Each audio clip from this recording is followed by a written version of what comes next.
혹시 당신이 무언가를 간절히 원할 때 그 욕망이 과연 어디에서 시작되었는지 깊이 생각해 보신 적 있으신가요? 어쩌면 우리가 굳게 믿고 있는 그 자유의지라는 것이 실은 우리 정신의 가장 깊은 곳에서부터 울려 퍼지는 아주 오래된 속삭임에 불과하다면 어떨까요? 진정한 힘은 당신의 욕망을 억누르는 데 있는 것이 아니라 아무런 판단 없이 그 목소리를 깊이 듣는 것에 있다면요? 무의식이 의식화되기 전까지 무의식은 당신의 삶을 지배할 것이고 당신은 그것을 운명이라 부를 것이다. 심리학의 거장 칼 융은 이 진실을 누구보다 깊이 이해했습니다. 우리 모두는 짙은 안개 속에 잠겨 살아갑니다. 그 안개 속에서 우리가 스스로 내리고 있다고 믿는 결정들은 사실 보이지 않는 힘에 의해 이미 정해져 있었습니다. 아직 해결되지 않은 과거의 상처, 스스로 인지하지 못하는 충동, 그리고 시간이 흐르며 우리가 애써 무시해온 내면의 목소리들에 의해서 말이죠. 그리고 바로 그 안개 속에서 욕망은 조용히 속삭입니다. 소리치지도 강요하지도 않습니다. 마치 결코 잠재울 수 없는 존재처럼 부드럽지만 끊임없이 중얼거립니다. 당신이 원치 않아도 그 존재를 느낄 수 있습니다. 문을 나서기 전 옷매무새를 다듬는 당신의 손길에 다른 사람에게 보이지 않는 존재가 될 때 가슴을 조여오는 불안감에, 그리고 오롯이 혼자 남겨졌을 때 엄습하는 기묘한 피로감 속에 그 속삭임이 담겨 있습니다. 그곳에는 무언가가 있습니다. 태고의 것, 원초적인 것, 당신이 오랫동안 땅속 깊이 묻어두었다고 생각했지만 단 한 번도 당신을 떠난 적 없는 무언가가 말입니다. 이제 바로 이 순간 우리는 함께 그 공간으로 내려가 보려 합니다. 욕망을 비난하거나 길들이기 위해서가 아닙니다. 그저 그 욕망과 마주하고 그것이 쓰고 있는 가면을 벗겨내고 그 진짜 목소리를 듣기 위해서입니다. 어쩌면 당신은 생애 처음으로 그 안에 감춰진 감히 만져볼 엄두도 내지 못했던 거대한 힘이 존재한다는 것을 깨닫게 될지도 모릅니다. 눈을 감고 숨을 깊이 들이쉬어 보세요.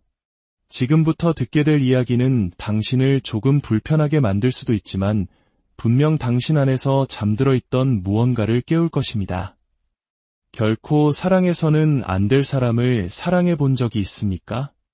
너무나 강력해서 스스로가 부끄러워질 정도의 충동을 느껴본 적은요? 어떤 것을 너무나 간절히 원한 나머지 차라리 원하지 않는 척하며 스스로의 죄책감에서 살아남으려 한 적은 없으신가요? 바로 그 지점에서 상처가 시작됩니다. 그리고 상처가 시작되는 곳에서 욕망 또한 태어납니다. 심연의 아가리가 벌어지는 곳입니다.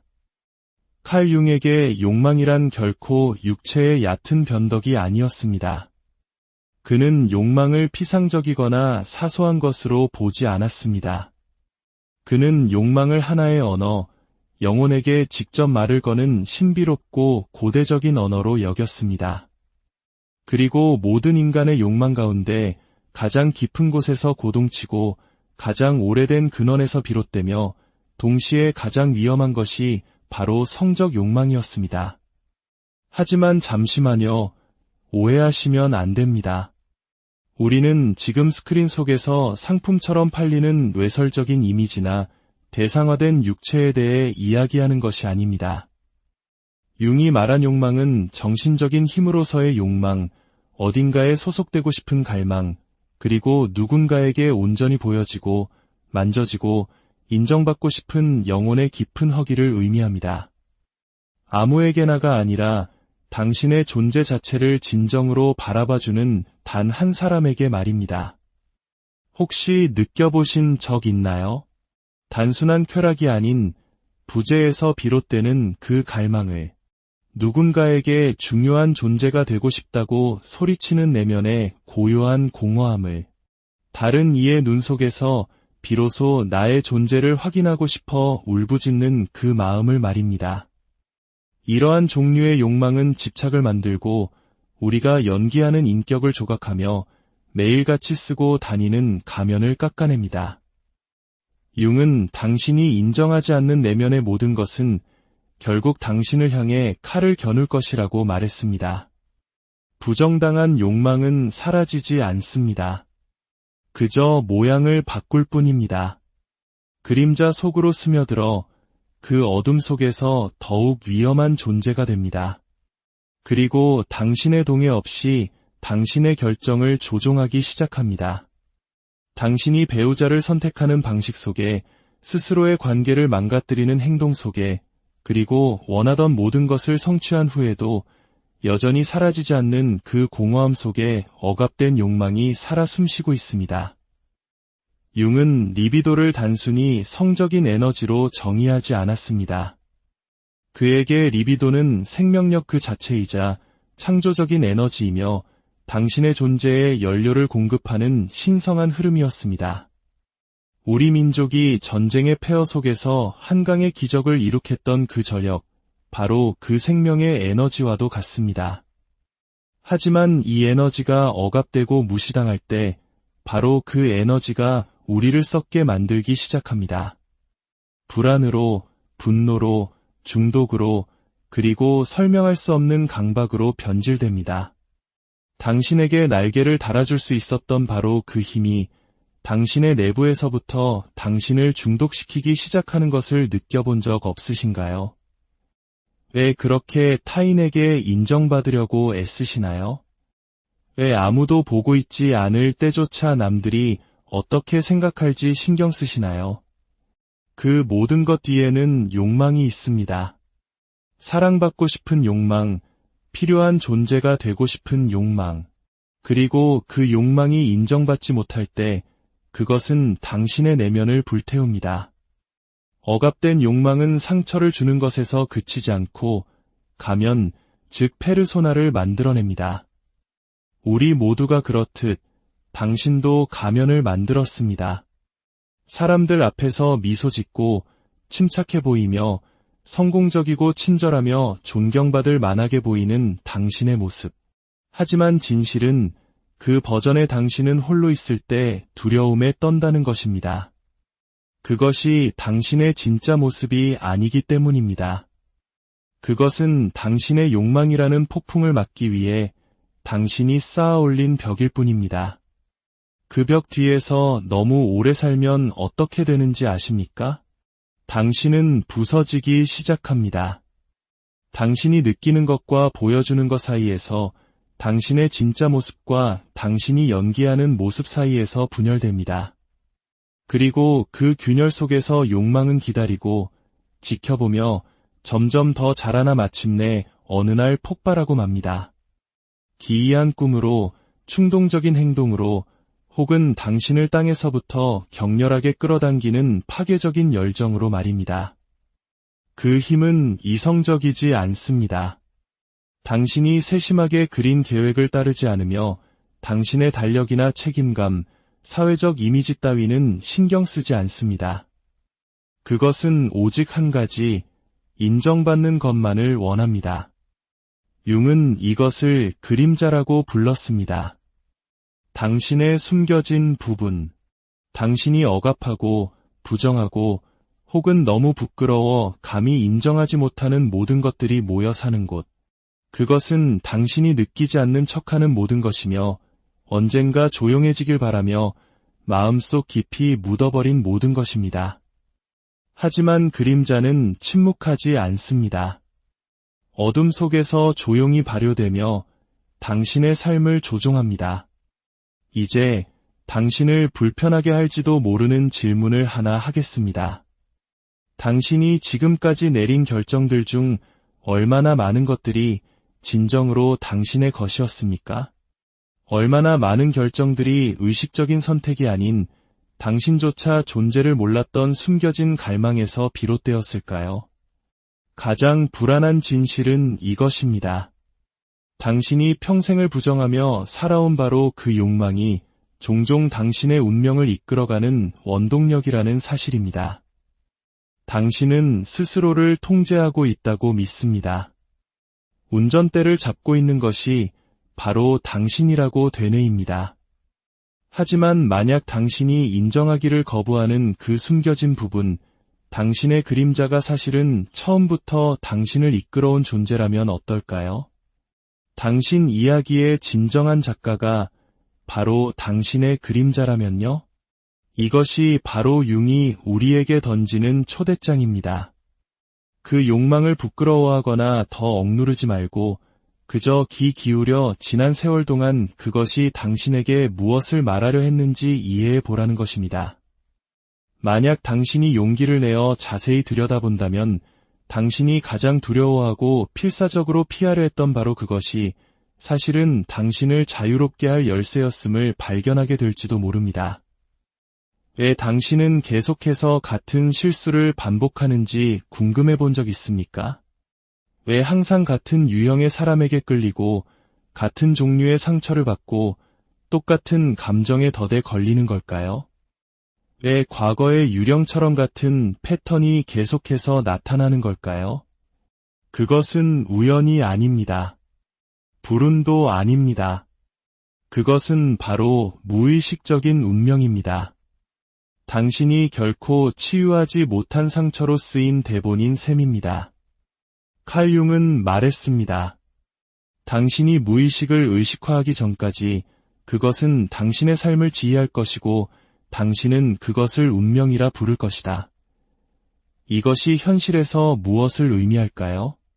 당신이 선택을 내리는 주체라고 믿으며 하루하루를 살아가는 동안 상처받고 잊혀지고 혹은 분노한 당신의 조용한 일부가 이미 당신을 대신해 그 선택들을 내렸다는 것을 의미합니다. 당신은 생각만큼 자유롭지 않습니다. 당신은 감히 마주하지 못했던 내면의 무언가에 의해 이끌리고 있습니다. 그 무언가에는 이름이 있습니다. 바로 그림자입니다. 하지만 오해하지 마십시오. 그림자는 단순히 오래된 트라우마나 억압된 기억의 집합체가 아닙니다. 그것은 살아있고 자신만의 의지를 가지고 있습니다. 그것은 원하고 욕망하며 당신을 움직입니다. 특히 당신이 그것을 부정할 때 더욱 그렇습니다. 사실 당신이 그것을 무시하려고 노력할수록 그것은 더욱 강해집니다. 통제에 대한 당신의 집착을 눈치챈 적이 있습니까? 모든 것을 관리하고 계획하고 고통을 예측하고 불편함을 피하려는 그 끝없는 욕구 말입니다. 그것은 강인함이 아닙니다.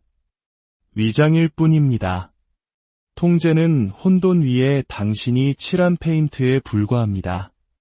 그 표면 아래에는 두려움이, 분노가, 그리고 당신이 한 번도 이름 붙여본 적 없는 폭풍이 도사리고 있습니다. 겉으로는 평화로워 보일지 모르지만 당신의 무의식은 안에서 불타고 있습니다. 그리고 그것은 논리로 해결할 수도 긍정의 말로 달랠 수도 없습니다. 무의식은 예쁜 말을 신경 쓰지 않습니다. 그것은 상징, 패턴, 그리고 반복에 귀를 기울입니다. 그것이 당신이 스스로를 방해하는 이유입니다. 그것이 당신이 중요한 결정 앞에서 공황을 느끼는 이유입니다. 왜 당신이 당신에게 상처를 주거나 고통스럽더라도 익숙한 무언가를 상기시키는 사람들에게 끌리는 이유입니다. 그들은 당신조차 완전히 이해하지 못하는 당신 내면의 깊은 무언가를 건드립니다. 그것이 바로 당신의 무언의 외침입니다. 그리고 당신이 그것을 무시할 때 그것은 비명을 지릅니다. 당신의 증상을 통해, 당신의 실패를 통해, 그리고 당신이 결코 끊어낼 수 없을 것 같은 반복되는 순환을 통해 비명을 지릅니다. 어떤 관계들은 항상 같은 방식으로 끝난다는 것을 눈치챈 적 있습니까? 마치 감정적인 데자비처럼 섬뜩할 정도로 익숙한 순환에 갇혀 있다는 느낌 말입니다. 당신은 상상하는 것이 아닙니다. 당신은 무언가를 다시 체험하고 있는 것입니다. 왜냐하면 치유되지 않은 것은 반복되기 때문입니다. 하지만 왜일까요? 왜 아픈 것을 반복하는 걸까요? 그 답은 파괴적이면서도 지독히 인간적입니다. 당신은 반복합니다. 왜냐하면 당신 내면 깊은 곳 어딘가에서 치유되기를 갈망하기 때문입니다. 당신은 무의식적으로 최초의 상처를 재현합니다. 이번에는 다르게 반응할 수 있기를, 어쩌면 이번에는 이야기가 다른 결말로 끝날 수 있기를 바라면서 말입니다. 하지만 대본이 반복되고 있다는 사실조차 모른다면 어떻게 결말을 바꿀 수 있겠습니까? 당신이 마침내 가면 뒤에 무엇이 있는지 직면할 때, 통제라는 환상 아래를 들여다볼 용기를 낼 때, 비로소 그 순환에서 벗어날 수 있습니다. 그리고 그곳에서 당신은 무엇을 발견하게 될까요? 욕망, 두려움, 수치심, 보여지고 싶은 절박한 굶주림, 그리고 인정받기 위해 자기 자신을 계속해서 배신해온 것에 대한 조용하고 이글거리는 분노를 발견할 것입니다. 그렇습니다. 당신은 자신을 배신했습니다. 진실에 침묵했고 자신의 본 모습을 바꾸었으며 영혼을 편집했습니다. 그저 어울리기 위해, 그저 사랑받기 위해. 그 대가는 무엇이었을까요? 당신은 자신의 일부를 잃어버렸고 본질에서 멀어졌습니다. 그렇기 때문에 당신의 삶에서 모든 것이 잘 풀리는 것처럼 보일 때조차 당신은 여전히 무언가 끔찍하게 잘못되었다고 느끼는 것입니다. 당신 안의 그 아픔은 당신의 영혼이 문을 두드리는 소리입니다. 그것은 속삭입니다. 집으로 돌아와. 내가 한때 느꼈던 모든 것으로 돌아와. 하지만 집으로 돌아오기 위해서는 가면을 벗어던져야만 합니다. 그리고 그 여정은 결코 편안하지 않습니다. 당신은 금지된 누군가를 욕망했던 당신의 일부를, 질투해서 쾌락을 느꼈던 일부를, 사랑받기 위해 거짓말을 했던 일부를, 그리고 자신을 증오하면서 미소 지었던 일부를 마주해야 할 것입니다. 그 부분 또한 당신입니다. 그것을 부정하는 것은 당신을 구원하지 못합니다. 그것은 단지 당신을 분열시킬 뿐입니다. 억압에는 구원이 없습니다. 유일한 탈출구는 통합을 통해서입니다.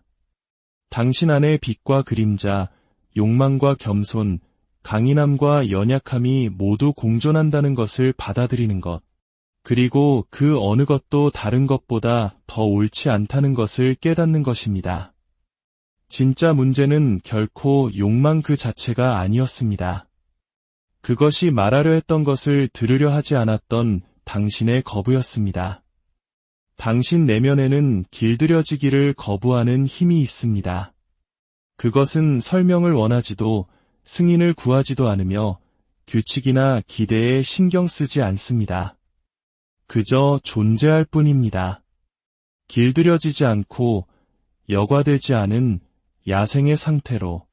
이 힘에는 고대의 이름이 있습니다. 종교에 의해 잊혀지고 규칙에 의해 숨겨졌으며 도덕에 의해 뒤틀린 이름. 그럼에도 불구하고 그것은 여전히 당신 안에서 고동치며 기다리고 있습니다. 당신을 파괴하기 위해서가 아니라 당신을 자유롭게 하기 위해서. 칼 융은 그것을 에로스라고 불렀습니다. 하지만 에로스는 노래에서 듣는 낭만적인 사랑도 영화에서 미화되는 성적 에너지도 아닙니다. 시적인 말로 포장된 절박한 갈망도 아닙니다. 에로스는 훨씬 더 깊고 훨씬 더 본질적인 것입니다. 그것은 생명력이며 육체의 생명을 불어넣는 숨결이고 문명을 일으키는 충동이며 예술의 연료를 공급하는 흐름이고 자아를 산산조각 내는 힘입니다. 융은 이토록 강렬하고 오해받는 에너지가 육체에만 국한되지 않는다는 것을 이해하게 되었습니다. 그것은 우리의 꿈속으로, 우리가 결코 말하지 않는 단어 속으로, 우리가 포기한 프로젝트 속으로, 그리고 우리의 영혼을 붙잡아 우리 존재의 가장 날 것이고 통제 불가능한 부분으로 우리를 끌고 가는 열정 속으로 스며듭니다. 에로스는 단순히 정욕이나 매력에 관한 것이 아닙니다. 그것은 신성한 불꽃이며 우리가 창조하고 파괴하는 모든 것 뒤에 있는 생명의 정신입니다. 그리고 모든 불처럼 그것은 이중적인 본성을 가지고 있습니다. 계몽할 수도 있고 삼켜버릴 수도 있습니다. 그렇기 때문에 융은 주장했습니다. 에로스는 억압되어서는 안 된다. 그것은 통합되어야 한다. 왜냐하면 우리가 억압하는 것은 사라지지 않고 변이하고 숨고 보복하기 때문입니다. 어떤 사람들의 눈에는 기묘한 불꽃, 야생적이고 길들여지지 않은 무언가가 담겨 있는 것을 본 적이 있습니까? 수능이라는 잔혹한 학살에서 살아남은 존재의 깜빡인 말입니다. 그 사람들은 자신의 에로스를 죽이지 않았습니다. 그들은 그것과 친구가 되었습니다.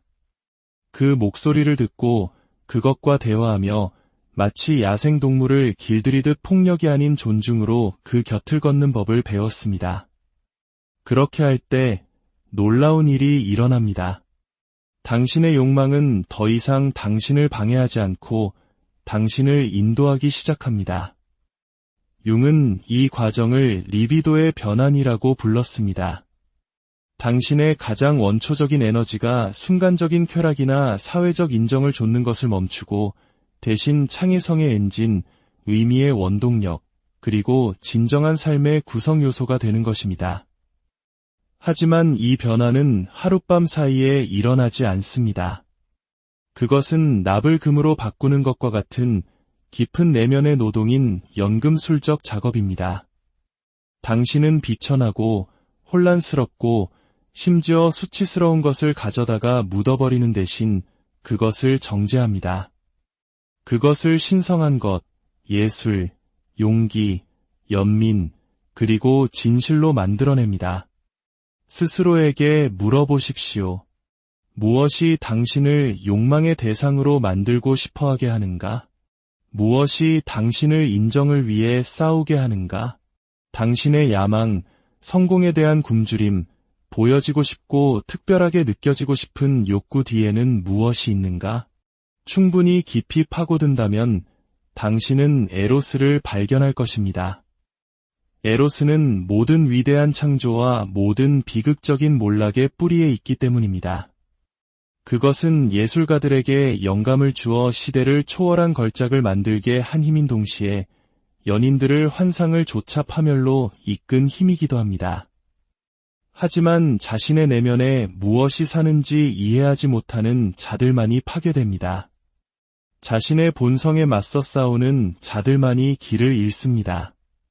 진정한 개성화의 과정, 즉 진정한 자신이 되는 여정은 에로스와 직접 대면하는 것을 요구합니다. 그것을 지배하거나 굴복하는 것이 아니라 그것을 통합하여 당신의 동반자, 당신의 동등한 존재로 만드는 것입니다. 당신의 노예도 폭군도 아닌 당신의 동맹으로. 에로스는 당신의 창조적인 힘을 품고 있으며 창의성이 있는 곳에 치유가 있기 때문입니다.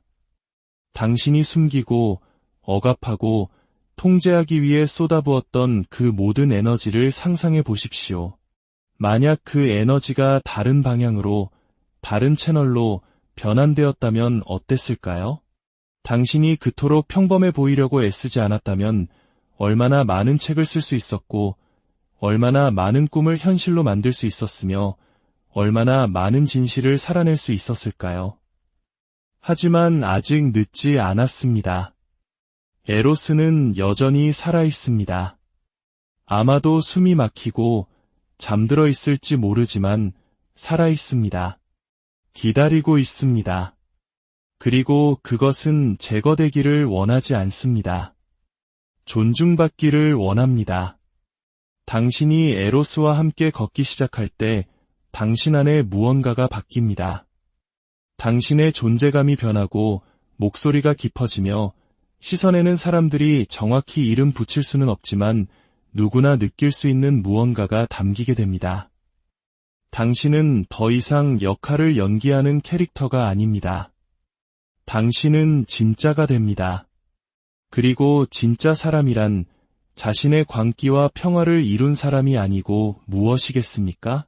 권력을 원하십니까? 그렇다면 당신의 욕망을 표현으로 바꾸십시오. 당신의 굶주림을 창조로, 당신의 공허함을 자각으로 바꾸십시오. 그것이 길이며 그것이 과업입니다. 에로스를 파괴하는 것이 아니라 그것을 이해하고 당신 안에서 살게 하는 것. 혼돈이 아닌 명료함으로, 파괴가 아닌 목적으로. 왜냐하면 에로스 안에 당신의 가장 강력한 에너지, 모든 변화를 가능하게 하는 신성한 불꽃이 있기 때문입니다. 칼 융은 말했습니다. 밖을 보는 자는 꿈을 꾸고 안을 보는 자는 깨어난다. 그리고 당신이 감히 안을 들여다볼 때 당신이 발견하는 것은 항상 아름답거나 받아들이기 쉬운 것만은 아닙니다. 당신은 당신 자신의 에로스를 보게 될 것입니다. 날 것 그대로 벌거벗고 여과되지 않고 길들여지지 않은 모습으로. 하지만 그것은 적이 아닙니다. 야생적이지만 악하지는 않습니다. 그리고 그 깊은 응시 속에서 아마도 처음으로 당신은 진정으로 자신을 보게 될지도 모릅니다. 세상에 보여주고 싶은 세련된 버전이 아닌, 환상 속에서 상상하는 모습이 아닌 항상 그림자 속에 존재해왔던 모습. 당신이 숨기고 무시하고 인정받기를 갈망했던 바로 그 모습을 말입니다. 그 기묘하고 강력하며 종종 잔인하기까지 한 진실의 순간에 무언가 깊은 것이 바뀝니다. 그것이 바로 진정한 변화가 시작되는 지점입니다. 새로운 계획이나 더 나은 버전의 자신이 아니라 그저 용기 내어 바라보는 것으로부터 말입니다. 지금까지 들어온 모든 것을 마음에 담고 정직하게 말해보세요. 당신은 오늘 스스로에게 몇 번이나 거짓말을 했습니까? 생산성이라는 이름으로 당신의 욕망을 몇 번이나 포장했습니까? 굶주림을 사랑이라 부른 적은 몇 번이나 됩니까? 지금 당신은 무언가 꿈틀거리는 것을 느낄지도 모릅니다. 기묘한 감각, 어쩌면 약간의 불안감, 가슴이 답답해지는 느낌. 마치 오랫동안 잠들어 있던 무언가가 움직이기 시작한 것처럼. 좋습니다. 그것은 무언가가 깨어나기 시작했다는 신호입니다. 하지만 속지 마십시오. 진실은 당신을 즉시 자유롭게 하지 않습니다. 먼저 그것은 모든 거짓된 것을 파괴합니다. 그리고 그 붕괴 속에서, 그 신성한 혼돈 속에서 당신은 진정으로 자신이 누구인지 알아가기 시작합니다. 융은 우리에게 위안이 아닌 거울을 건넸습니다. 그리고 그 거울을 감히 들여다보는 사람은 많지 않습니다. 하지만 만약 당신이 이 마지막 단어까지, 다른 모든 단어들을 가슴에 품고 여기까지 왔다면, 어쩌면, 아주 어쩌면 당신은 이미 생각보다 훨씬 더 자유로워졌을지도 모릅니다. 오늘 이 이야기가 당신의 마음에 작은 파문을 일으켰다면 좋아요를 눌러 이 깊은 대화가 더 많은 이들에게 닿을 수 있도록 빛을 밝혀주세요. 이 지혜가 필요한 누군가에게 당신의 공유는 어둠 속을 걷는 이에게 작은 등불이 될 수 있습니다. 당신의 구독은 단순히 숫자를 늘리는 것이 아니라 우리 내면을 탐험하는 이 여정에 함께하는 동반자가 되겠다는 약속입니다. 이처럼 깊이 있는 대화가 우리 시대에 여전히 필요하다는 것을 복잡한 알고리즘의 세계에 알려주는 소중한 신호가 될 것입니다. 다음 이야기에서 다시 뵙겠습니다. 어쩌면 당신의 꿈속에서 만나게